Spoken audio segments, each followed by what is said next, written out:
14th JPSC में हुए गड़बड़ी को लेकर सीआईडी की जांच और कार्रवाई जो है वो निरंतर चल रहा है।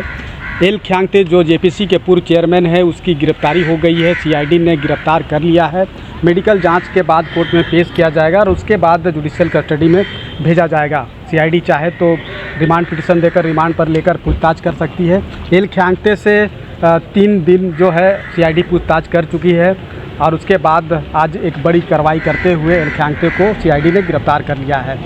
सीआईडी कार्यालय में अजिता भट्टाचार्य जो जेपीएससी के पूर्व सदस्य हैं उनसे पूछताछ यहाँ पे जारी है। निरंतर यहाँ पे पूछताछ की जा रही है। जेपीएससी कार्यालय में जो समन जारी कर पूछताछ के लिए यहाँ पे बुलाया गया है तो वो यहाँ पे पहुँची है और पूछताछ जारी है। तमाम कड़ियों को सीआईडी जोड़ने की कोशिश कर रही है कि आखिर जेपीएससी में जो गड़बड़ियाँ हुई है वो कैसे हुई है, किन किन लोगों की इन्वॉल्वमेंट है। जो ब्लैकलिस्टेड कंपनी टीडीपीएल है उनको जेपीएससी ने एग्ज़ाम कंडक्ट कराने की जिम्मेवारी क्यों दी, कैसे दी, किन किन लोगों ने इसकी सहमति दी, ये तमाम कड़ियों को जोड़ने की हर संभव कोशिश में सीआईडी जुटी हुई है। आज जेपीएससी के पूर्व सदस्य अजिता भट्टाचार्य से यहाँ पे पूछताछ हो रही है। कल और परसों जो है जेपीएससी के 2 पूर्व सदस्य जमाल अहमद और अनीमा हासदा से भी यहाँ पे पूछताछ होगी।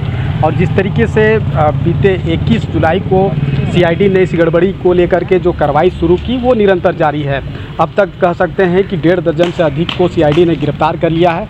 तो वहीं एक तरफ जहां सीआईडी की जो जांच और कार्रवाई चल रही है वहीं दूसरी तरफ जो अभ्यर्थी है वो भी आंदोलन पर डटे हुए हैं। आज विधानसभा का घेराव करने के लिए पहुंचे थे। कई बैरिकेडिंग को तोड़ते हुए आगे बढ़ने की कोशिश की और उसी दरमियान जो है हल्का बल प्रयोग भी किया गया। पुलिस की लाठियां भी अभ्यर्थियों को खानी पड़ी और कई लोग चोटिल भी हुए हैं। तो कहीं ना कहीं अभ्यर्थी जो है वो लगातार जो डिमांड कर रहे हैं, सरकार के समक्ष अपनी मांग को रख रहे हैं, वो मांग कहीं ना कहीं अब तक पूरा करने की दिशा में कोई पहल होता हुआ नहीं देख पा रहे हैं। और यही वजह है कि छात्र जो है वो अपनी आंदोलन को तेज करने की दिशा में जो है वो पहल करते हुए नज़र आ रहे हैं। तो अब देखना होगा कि सीआईडी की जो जांच की आंच है वो कहां तक पहुंचती है, क्योंकि लगातार जिस तरीके से कार्रवाई शुरू हुई 21 जुलाई को हमने देखा कि जेपीएससी कार्यालय के में जो है सीआईडी और रांची पुलिस दाखिल हुए और छापेमारी की। कई अहम दस्तावेज जो है वो सीआईडी को हाथ लगे, कई इलेक्ट्रॉनिक डिवाइस जो है वो हाथ लगे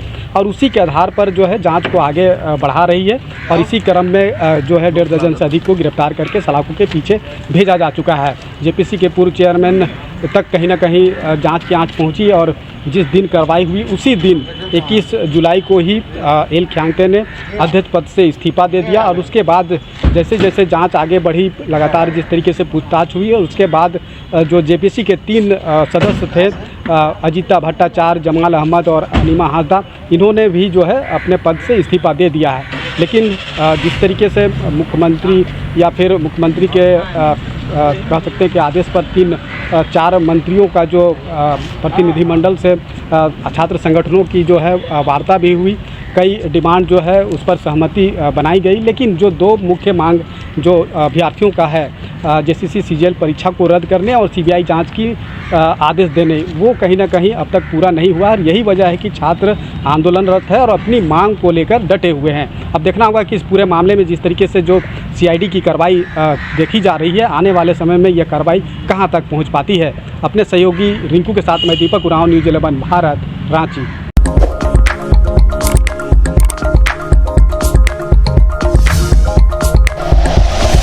like and share videos, subscribe करें हमारा चैनल और प्रेस करें बेल आइकॉन। न्यूज़ 11 भारत, सच है तो दिखेगा।